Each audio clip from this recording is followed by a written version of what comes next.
Iguodala to Curry, back to Iguodala, up for the layup. Oh, blocked by James. Curry, one-on-one with Irving, puts it up. It's good. Kyrie Irving from downtown. The three, steps back, crossover, puts up a three.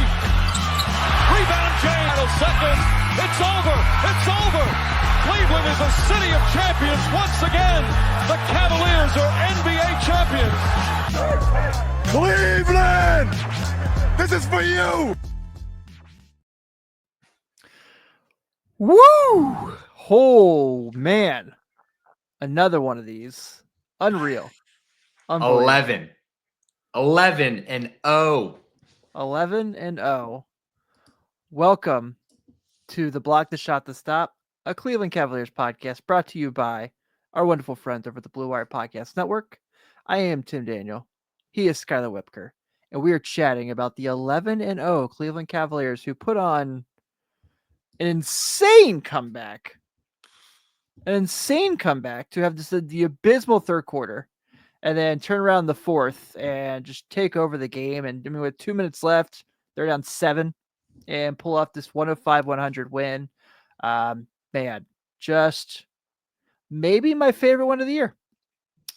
That was, I firmly thought that you and I were going to come on here tonight doing their first loss of the season. Yeah. That third quarter, they couldn't buy a bucket. They couldn't stop a bucket. The refs weren't helping. It just felt like this was it. Yeah, it did. And man. That fourth quarter came out. TJ Maxx. Maxx. It's a thing. Oh, we're going to make it a thing. Yep. He absolutely put the energy into this team in that fourth quarter. Yeah, man. He absolutely did. I mean, they've really responded to him very well. Just the things that you get from him in those circumstances is so unbelievable.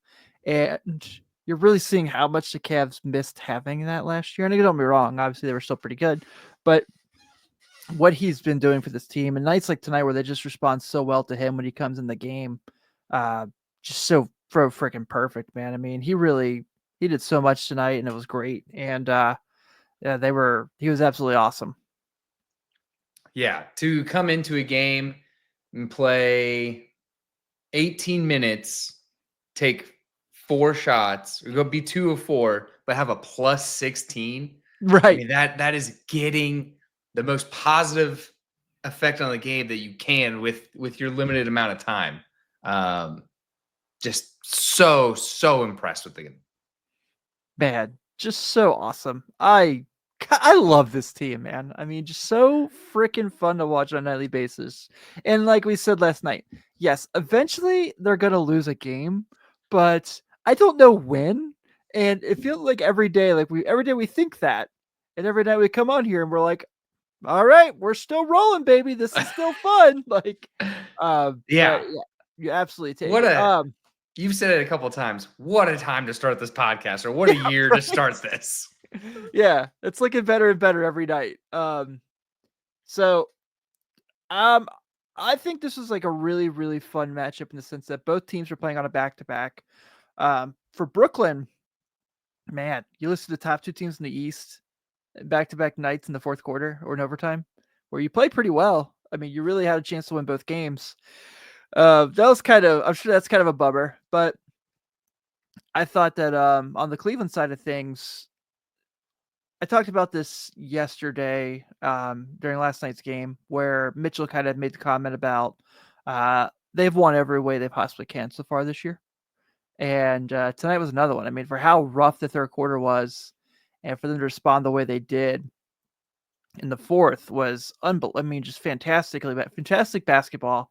And it's another notch in this team to just show that you have to kick them while they're down. You cannot give them any sliver of hope because they will find a way to get back in it. Yeah. And I mean, I think this was a new way of winning because I think this is the first time all year that we've seen an all small ball lineup without Mobley or Allen. And especially in that fourth quarter down the stretch to kind of go with those guys to get the ignition going. God, it was so awesome. Such an awesome win. Yeah, such an awesome one. All right, so let's go through some individual performances real quick as we kind of talk about this one. So I want to go ahead and make a shout out. Let's go a little different here as we do this. And Kevin just texted this, and obviously this is Kevin's off night, but let's talk about Kenny Atkinson tonight. You said it.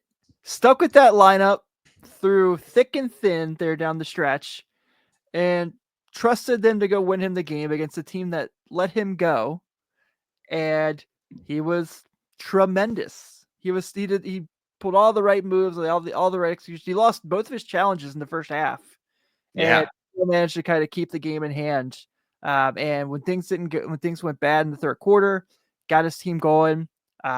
Obviously another notch on the coach of the year conversation, which right now I have to say he's probably the favorite for. Yeah, absolutely. Yeah, it's pretty likely. But dude, just another fantastic coaching performance by Kenny Atkinson. And I'm sure this one felt very good compared to others. Oh, no doubt. To just absolutely pull this win out from the mouth of the lion of defeat. Didn't get frustrated, didn't start barking at officials. Just kind of sat with his guys and said, we're going to be ourselves. We're going to play Cavaliers basketball. Just cranked it out.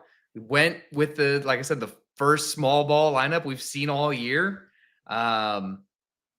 Just seeing, Evan Mobley had a great night, but Jared Allen was a takeoff on offensively.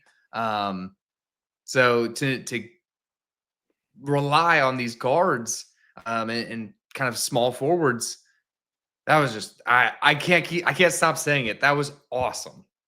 Yeah, it was. You buried the lead though. The next conversation was gonna be about Mobley. There you go. We'll bring it back up. Yeah. So I didn't place it in time.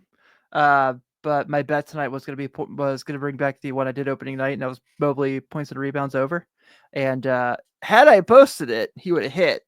I did bet it in my personal docket, so I did get that. But Evan Mobley tonight in 35 minutes, 23 points, 16 rebounds, 4 steals, 10 of 11 from the floor, and hit his 1 3-point opportunity. And it's time for our nightly Evan Mobley appreciation portion of the show, because all those things sound great offensively, but made the play of the game. Oh yeah, that block at the end. Yeah. All of those stats plus a block plus only 1 personal foul all night. Yeah, that's amazing. 35 minutes. That's incredible. That never happens. Yeah, man. I it's hard to just keep coming on here every night and being like, these guys are amazing. These guys are awesome. But I'm happy to do it. But yeah, we are for sure. Just the way that he I think for him, the thing we've kind of seen majority of the year is that he's had really good games from Jared as well that he could rely on. And tonight wasn't Jared's night. It really, and the box score shows that very well. And for him to kind of be like, hey man, don't worry. I got this. We're cool. We're good. It was just so awesome. And just the way that he kind of just dictated the game defensively and brought his own on offense. Such a freaking awesome performance, man. Evan Mobley, this continued growth that we've talked about through all 11 games. And just to have a night like tonight where he really kind of, yes, Ty Jerome for sure brought the energy and deserves the recognition that we're giving. But Evan Mobley was the best player of the floor tonight. Oh, absolutely. And I know you, Kevin, touched on it last night about kind of how they're going to match up with Claxton, because Claxton is exactly what Allen and Mobley are. Not the girthiest person, but a young, lengthy, athletic center. So, and Claxton, to his credit, he got his own tonight. 10 rebounds. What was he on points? I just felt like he just was eating glass. 10 points, 10 rebounds, with 4 assists. So he definitely held his own tonight. And that's impressive to do against both Mobley and Allen pretty much all night. So credit to this young, scrappy Brooklyn Nets team, man. I like this Nets team. I do. They kind of feel like the island of misfit toys. They really are the island of misfit toys. Like they That is just a kind of great took way to on put it. all of these bad contracts and stuff. And these guys are, and by bad contracts, I really mean the Ben Simmons one, but, and they have a war chest of assets from the Kevin Durant and Bridges acquisition or departures, I should say. Boy, oh boy. Man. They're going to be a good team, man. They are going to be a good team. Yeah. They are going to be. I agree, man. I really do. So, yeah, on Mobley. And then we can just do the backcourt together. Mitchell, Garland. Yeah. Mitchell, after last night where he didn't shoot the ball very well at all, was great from three tonight, with going 4 of 6, and was 8 of 8 from the line. And then Garland, with 20 points of his own, another 5+ assists game, and another 40% game from the 3-point line. Those two kind of pushing the pace, and they're going against, you mentioned what Clax was able to do tonight. It was awesome. I mean, Cam Thompson and Schroeder were also pretty good tonight. And very good. Those guys went, excuse me, I got something stuck in my throat, went neck and neck with them. Oh, you're good. And I'm not crying. I just had a cough that I'm trying to push back down. The fact that they were able to kind of go neck and neck with those guys and really kind of take over when it was down to the most. Obviously, they're the two better players, but no, Cam Thomas has been unbelievable this year. Was really, really, really, really shocking. What up, Sid? I was wondering when she was going to pop up today. Oh, yeah. She's coming in here. You know, same energy. We're all fired up about this comeback. Love it. Do you think people aren't listening to us because they're like, yeah, they're just so happy every night? Hey, we can bring a little happiness to everyone. There's nothing wrong with that. That's what we do. Not at all. I'm just joking. Man. Yeah. But those two guys, Garland again, fantastic, man. Just what he's freaking doing on a nightly basis. And Mitchell just kind of, Kevin and I talked about it last night. The fact that Donovan Mitchell is, when qualifying, basically penciled in for all NBA, and they don't need him to have big nights every night is just unbelievable, man. It's the fact that they're so consistently balanced. They're so steady. And no matter what, yes, Cindy, I do think Garland has the chance for all NBA so far. I for sure think he's an all-star right now. I think all 4 of those guys are all-stars. No, Allen wasn't good tonight. But right now, if you're passing about on performance, which I know how the all-star games go, all 4 of those guys, I wouldn't say all 4 are starters, but I would say all 4 are in. Oh, yeah. I mean, this is the best we've seen Garland since his all-star year. Yeah, for sure. Probably better, realistically. Realistically, yeah, because I think he's got more facets to his game since that all-star year. Yeah. Ty Jerome for awesome. All-star too. TJ Maxx is the name. Don't forget it. Do you like it says no, do you like the Frobley name? Yeah, I heard that. I don't know. I think maybe right when they got Mobley, but I like that. I also like Tower City because that's the mall building that's attached, or it has the mall that has the bridge over. I'm aware because I made the wrong turn leaving the arena last week and ended up inside the Tower City Mall. Oh yeah, yeah. I have heard about Applejack's Toys for years. I finally know where it's at in Cleveland. So yeah, dude. So I America's team, Mobley, Twin City or Twin Towers or Twin City, Tower City, whatever you want to say. Yeah, TJ Maxx. Yeah, there's a lot of fun ones. We could just get shirts to just have them all. Kevin and I were talking about that. We might just make T-shirts for Ohio. Yeah, that's a good one as well. But man, just another awesome night from those two guys and what they're able to put together. First time Isaac Okoro really kind of had a game where he wasn't his best. Was a -20 and didn't shoot very well. And didn't shoot well at all, I should say. But what they were able to get from Karras and from Sam and George, I mean, really, and you obviously mentioned TJ Maxx.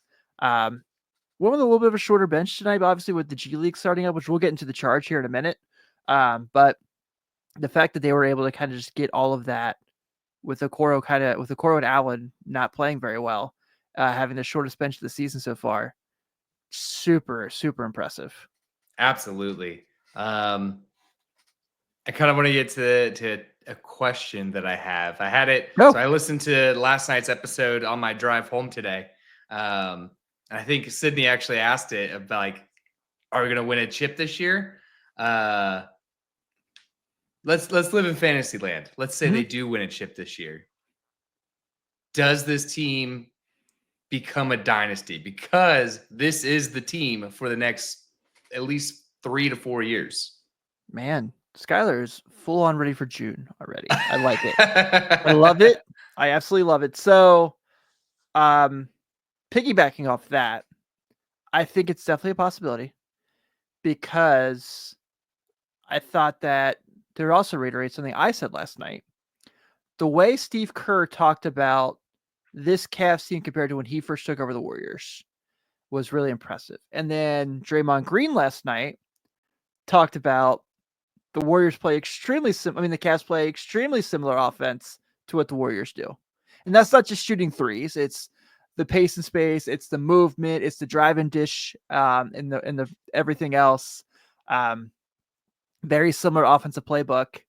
And I thought that was kind of really shocking. And Golden State killed you so much because they had, 3-4 options. They didn't have the big options the Cavs do, obviously. But, well, I guess Durant, obviously, for obvious reasons, for a couple of years there. Yeah. But, I mean, could I see this team winning multiple titles in fantasy land as Skylar? Fantasy land. That's where we are right now. Fantasy land. How can we not be? How can we not be with how things are going? This feels like how dynasties are born. It does. I think that is actually your best point. This is what happens. This is so the Cavs are really picking up where the Nuggets were falling apart in their chase for a dynasty right now. Yes. And I think and that's obviously really funny to say, but I really, really, really think that it's certainly a possibility if everything goes as planned and they're healthy with the way this coaching staff's working, with how the contracts are spaced out for all 4 of those guys. Yeah, why not think they could do it? Exactly. Like I said, Fantasyland, like they win the chip this year. This is the team for the next 3 to 4 years. Mm-hmm. Sure. I mean, anyone can win an NBA championship, Skylar, but could they win the NBA Cup is the real question. Ooh, so we'll start that next week. I know. Friday against the Bulls, which we got a Monday game against the Bulls as well. We'll get to here in a minute. So this has been awesome. Another awesome night. An epic comeback where I thought in the third quarter they were done. And I was like, you know what? That's fine. 10-1, you'll take it. But 11-0 feels awesome. Yeah, I love this team so much, man. Kenny Atkinson, the dude. Just never Kenny, just go down. You can go to any bar in Cleveland. You're gonna eat for free. You're gonna dine like a king. Absolutely. Specifically, maybe Mabel's there right across from the arena. Very good barbecue. Very good barbecue. I was just there in it last week, so I want to get back so bad. Sydney says, "How about 12-0?" Yeah, it's I don't know. Is there anything else you want to touch on about this game since we have a couple more things we need to get to? I really don't have much about this game. Great, drag them out, like pull out from defeat, win. But let's get to the Charge because they had their opening night tonight. They did. So they're not only the only undefeated team in the Cleveland Cavaliers organization. The Cleveland Charge opened the G League play today against the Indiana Mad Ants in the weirdest schedule I've ever seen. So the Charge play the Mad Ants the first 2 games of the G League season, Skylar, and don't play them again the rest of the year. And they're 2 of the closest affiliates to each other distance-wise. Yeah, really weird. But they start out with a 120-83 victory over the Mad Ants. Luke Travers was doing everything for this team. Our boy, Luke Travers, killing it. But just had an awesome night for them. Let me get the box score up real quick while we're talking about that. But JT Thor had his contributions. A really nice start for them. And obviously, like I said, for those who don't pay attention to G League basketball, I am telling you, it is awesome. And it's something where the basketball's really good. It's not like, A-ball baseball by any means. It's very good basketball. And those two dudes today, those dudes today did the damn thing. Yeah. I mean, Luke Travers with 24 points, 71% field goal percentage, and 10 rebounds. I mean, he was doing everything you would expect out of Luke Travers. He was. Can I go through a couple guys? So yeah, go ahead. Pete Nance, 6 of 11 from the floor, plus 22 overall. Had a really good game. It'd be really cool if he could just get his brother to come back to town and play for the Cavs. That'd be nice. We talk about this all the time. I know. I would love it. Jules Bernard tonight, 6 of 14, was really good. Elijah Hughes off the bench, big time, 5 of 10 from 3. Just kind of handled it. And this Indiana Madness team has players. I mean, Jahlil Okafor's always been in the league for a very long time. Josiah Jordan-James is a guy I'm a huge fan of. I've liked this game for years. Enrique Freeman, shout out the Akron star. Yeah, he didn't play, but he's on the team. And then so Jacob Gilliard today as well. 4 of 8, 2 of 3 from 3, was a +8.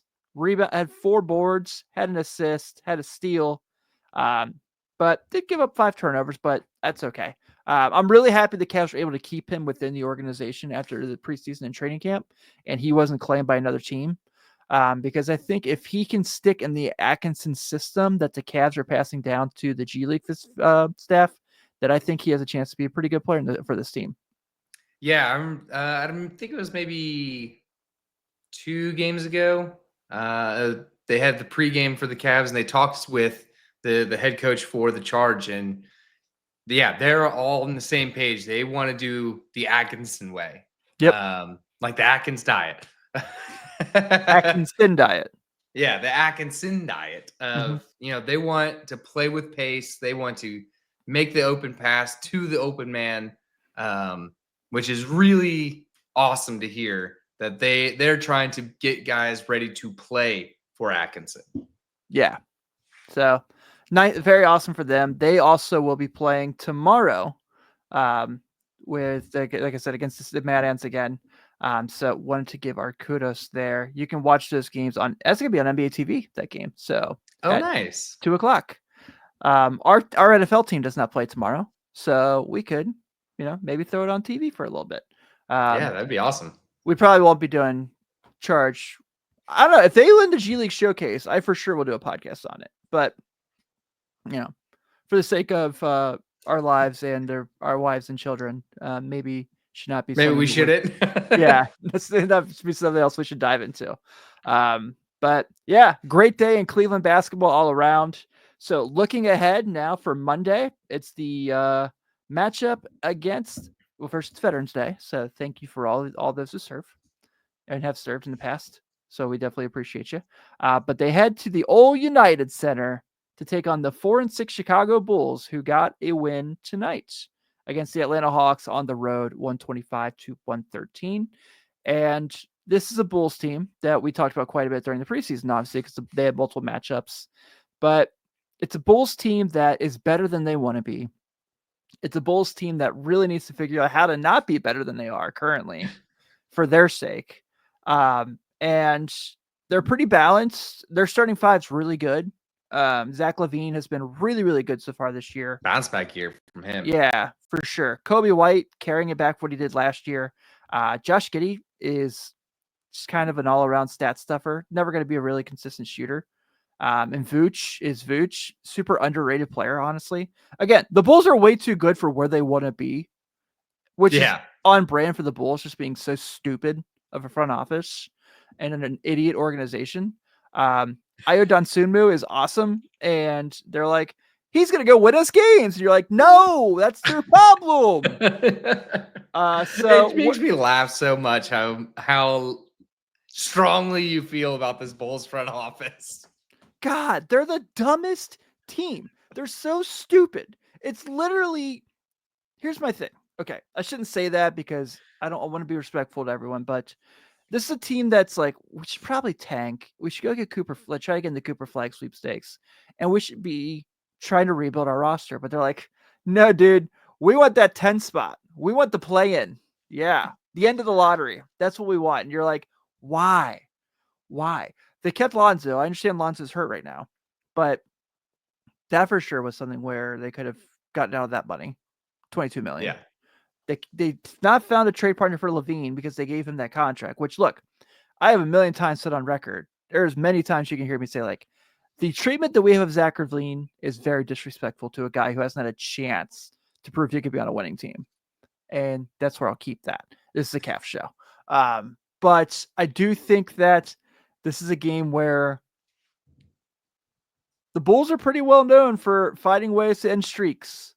And they've been doing that for quite a while now. So this is a game where Cleveland's going to have to play really hard. Where I thought when we were looking at the schedule, I thought, man, they'll probably go into the United Center and win because the Bulls are not very good.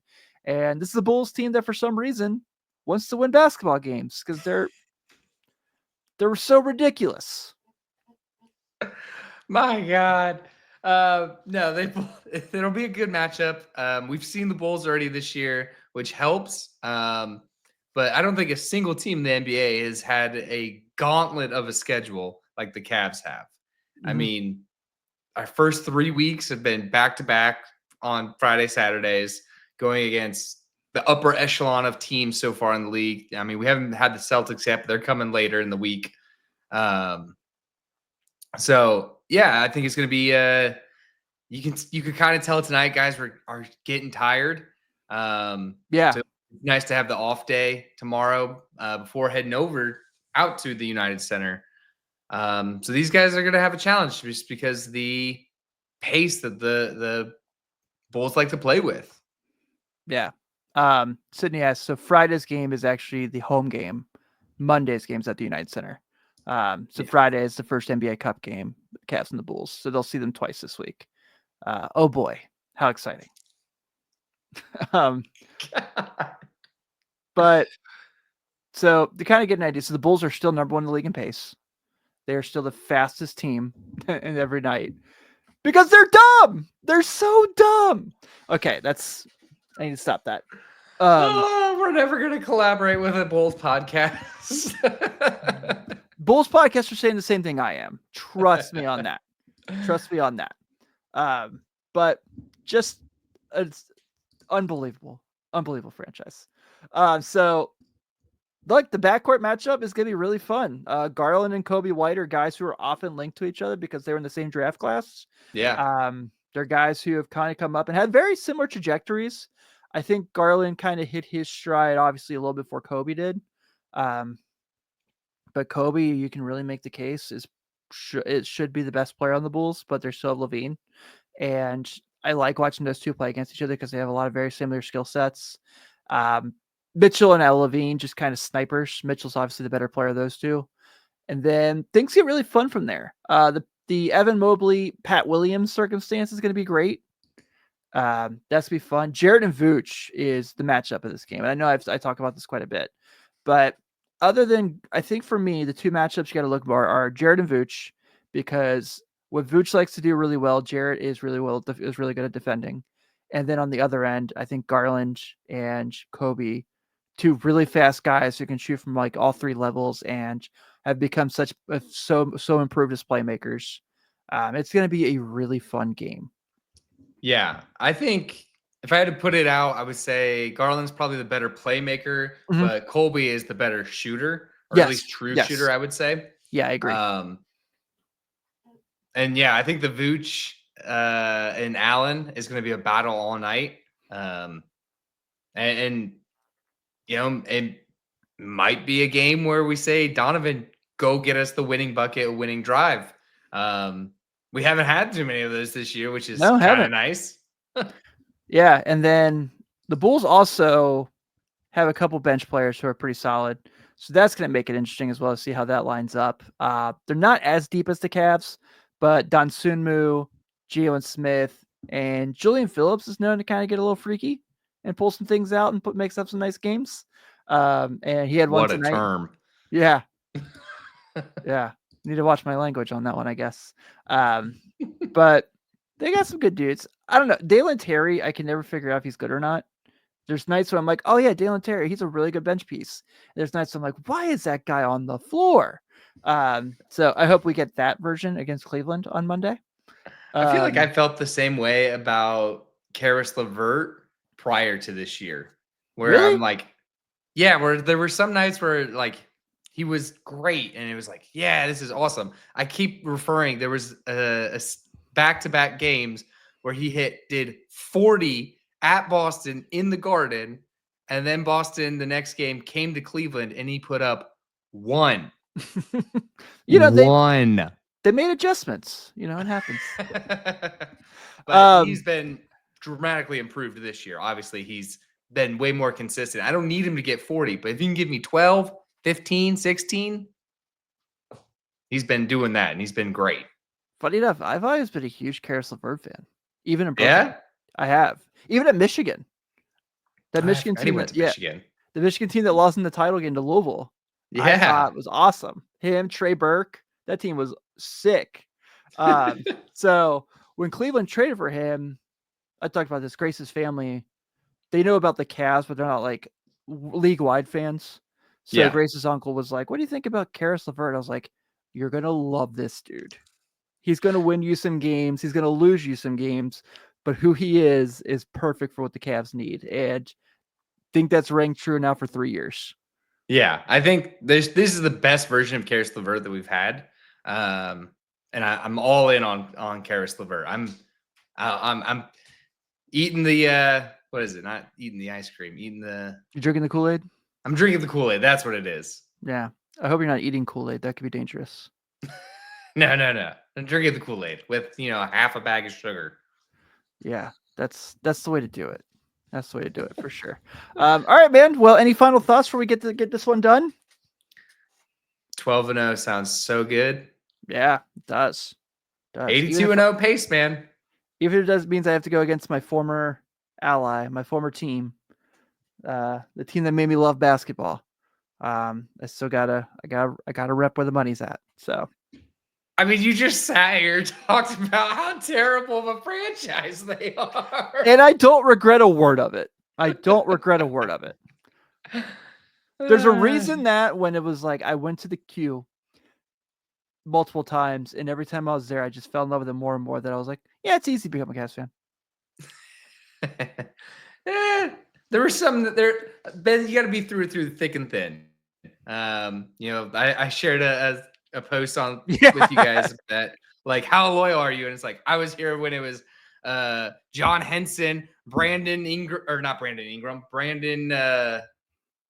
I forget, Dante Exum, like that loyal. Yeah, I could do a whole show one day just about how they did. They had the most underrated rebuild of the last time the LeBron left. Where they were bad. They were bad. They were supposed to be bad.